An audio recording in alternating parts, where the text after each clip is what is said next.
Hello everyone, welcome back to the channel. So today's video we're going to talk about top 5 things you're going to need to know if you're visiting Russia for the first time. So without further ado, let's get into this video. Okay, these are in no particular order, but number 1, you're going to need to know about your border crossing and passport control. So it doesn't matter what route you take, when you get to that point you're going to be stuck there, you're going to be taken to another room, and you're going to be waiting for a while. I'll tell you my first time. And just for those that are new, I go the Estonia route. If you want to know more about the ways to get to Russia, I can make a video about that. Let me know in the comments. But I go Estonia way, and my first time I was asked to move aside. They were quite busy, had a lot of people coming through. And I think I then got taken away with about 6 other people, and you're waiting for a long time. They take you to another room. Now I do want to just say, this isn't anything to worry about. You don't need to panic. Everything's all friendly, there's no need to panic. So they take you to this room and you go and sit down, but they will ask you to empty your pockets. Okay, they're going to take your bag. And just a heads up, okay, if you need to delete anything off your phone, messages, photos, whatever it may be, they are going to take your phone. Okay, it's going to happen, and they're going to go through your messages, photos, whatever they want. They're going to go through it. So just keep that in mind. So you're going to be sat there waiting to be called in to be interviewed, and it's going to kind of go like this. So they're going to ask you your name, where you live, what you do for work. They're going to ask why you're coming to the country, because obviously given the certain things that are going on right now, it's quite unusual for someone of a unfriendly country to come to Russia and visit. So they're going to be very thorough in their questioning, but again, that's nothing to worry about. Don't panic. They're just asking questions, and if you've done nothing wrong, this should all be very easy. So they're going to maybe ask about your family, like I said, the reason for why you're coming, maybe how long you're going to be there. They will ask you if you've had any military background. They are going to ask you if you've worked in any government setting. They could ask you any other questions. These are just the questions that I were getting asked, and obviously they keep your passport as well, so you don't even have that. So, and then they'll probably go and ask you to sit down while they go through that information, and you're going to be there for several hours. Okay, so just keep that in mind, right? And as I said, I don't think it matters the way you go in, whether you go through Estonia, Turkey, or whatever country. You're going to be waiting. Okay, now if you plan to keep visiting and maybe move, these visits will get easier. I've got to the point now where obviously I have a family visa, and I just kind of go through, give my passport over, they have a little look like they do, and they'll maybe just ask where I'm going, who I'm seeing, and then they'll just stamp it and I'll go through. So that's the first point I want to just kind of get out of the way. So the second point is going to be money. Okay, now I've got some great news. If you're from England, bring British pounds.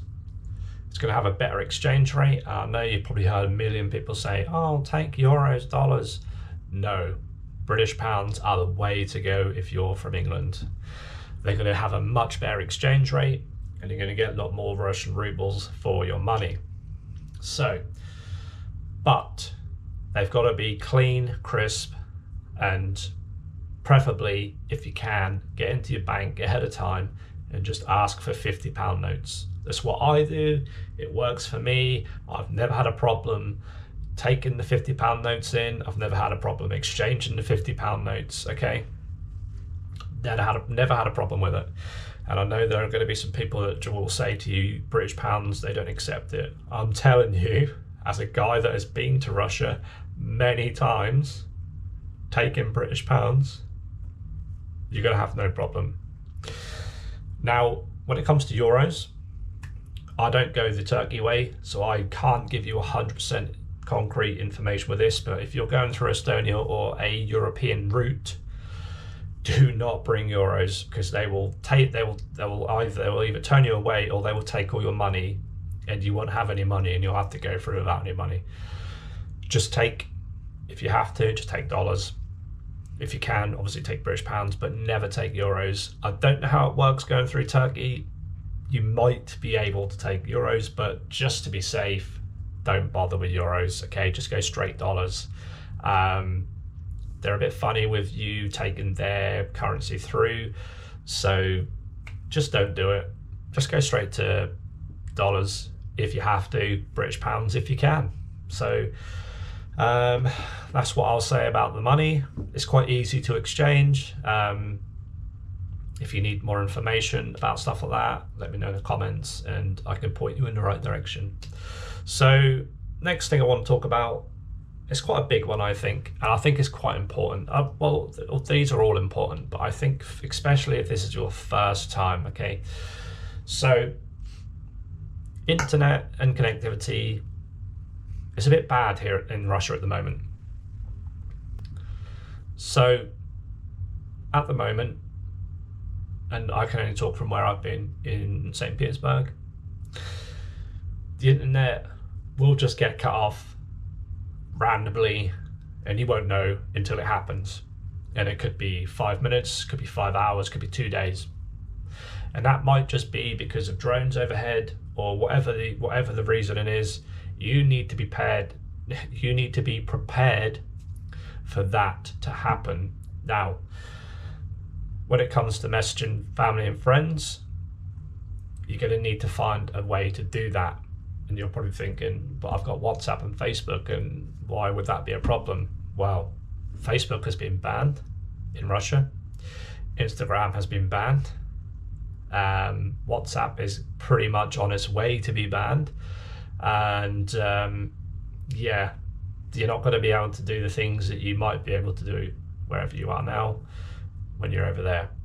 Now, YouTube is also a bit of a problem, and I know that's not necessarily connected with family and friends, but if you watch videos or whatever it may be, you're going to struggle to get on that. And you're probably thinking, that's no problem, I'll just use a VPN. No, they're going to shut them down as well, and you can't use a VPN. Now look, you might get lucky, you might find the VPN that works, fantastic. I don't know of a good VPN that works. Every VPN I've tried doesn't work. And if it does, you get it for about an hour, maybe, and then it's off. So my advice to you to stay in touch with family and friends is to download Telegram. Get your friends and family to do that. Download Telegram. Now look, I have still been able to message through WhatsApp, but from this point onwards, I think it's being sort of ushered out. Now, while me and my wife still talk through WhatsApp messaging, every time we call, not so much. We're not having luck there. So WhatsApp at the moment does work. But this obviously, if you look at the title, 2025, 2026, that might not work by the time you get there. So I'm just telling you, for a little bit of peace of mind, get everyone to be downloading Telegram, okay? And this way, all family and friends can stay in contact with you, because they're going to be worried, okay? Your first time there, they're going to want to contact you all the time to make sure you're all right. And if they can't, what are they going to think? Download that Telegram. And you can find other Russian communicating tools out there for people to download, but I will recommend to you now, do not, for whatever reason, do not download Max. It's the new WhatsApp in Russia. Don't download it. Whatever you do, just don't download it. Stick with Telegram and you'll be fine. So moving on to number 4, let's talk safety. Now, I'm sure you've heard people say to you, Russia is very safe. And for the most part, I've got to agree, it kind of is. You know, you're walking around the big cities, you're not feeling in danger, everything feels good, feels normal, you know, and it feels safe, and it is safe. But there's a conflict going on, and every now and again, drones will hit things. Could be an apartment building, could be an airport, could be whatever. You've got to keep in mind that that is a real thing and will and has happened. So I'm not trying to scare you off from coming. These things are few and far between, and usually they get kind of taken care of long before they get here. But you've got to think about it. It's a possibility, and with that comes airport closures and all sorts. So just keep that in the back of your mind when you're planning a holiday. You know, you might get stuck in the airport for a couple of days, you might not. It's a very small thing to think about, but nevertheless, it's a very important thing to think about. And I know a lot of YouTubers will tell you that nothing bad ever happens in Russia. You've got to just think about these things. Now, the next thing is cultural differences. Okay, so number 5, last one, cultural differences. So where I'm from in England, if you're out and about in the morning, maybe, I don't know, you're walking your dog, whatever it may be, you're going to bump into someone. You don't know who they are, but you're going to give them a cheeky smile and say, good morning. You can't do that here in Russia. Well, it's not that you can't, it's just that they're going to think it's strange if you do. Now, you're probably going to think that a lot of Russian people are very miserable and sad because they're not smiling how we would smile at people. But that doesn't mean that they're unfriendly and unapproachable. It's just how things are here. I keep saying here, I'm in England, okay, I'm not in Russia. It's how they are in Russia, okay? Now, that doesn't mean that they're not going to help you if you need help, but just keep in mind that if you do try to interact in that kind of way, they might look at you as if to say, what the fuck are you looking at? And you just got to keep that in mind, okay? Also, you're going to need to carry your passport, and I know this might make sense to some people, but if it's your first time, you might not be aware, but you're going to need to make sure you've got your passport on you at all times, because there are random spot checks and you're going to want to have some form of ID. And when you go through the border control, they will stamp your passport along with a piece of white paper, which you have to sign, and you're going to need to carry that as well. Okay, so you're going to need to carry that. Just a small piece of information I want to add on to number 5. So if you're out there visiting friends or even family, you might already know this, but in case you don't, I'm going to tell you something anyway. If you are being invited somewhere, make sure you bring a small gift. Now, that could just be a box of chocolates, or it could be some flowers. Now, before I end this video, I want to be very clear on flowers, okay? Now, when it comes to flowers, make sure, and I mean this when I say this, I know I'm laughing right now, but make sure, and it's very important, if you do buy flowers, that it's an odd number, okay, and not yellow. That's all you need to know. That's all you need to know about flowers, just odd numbers. Okay, so yeah, just make sure you bring a small gift.